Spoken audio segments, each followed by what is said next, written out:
समस्तक पाप हरे।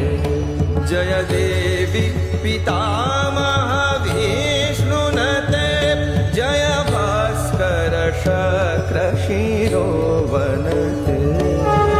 जय देवी समस्त शरीर हरे, जय नाग विदर्शिनी दुःख हरे। जय व्याधि विनाशिनी मोक्ष करे, जय वंचित दायिनी सिद्धि।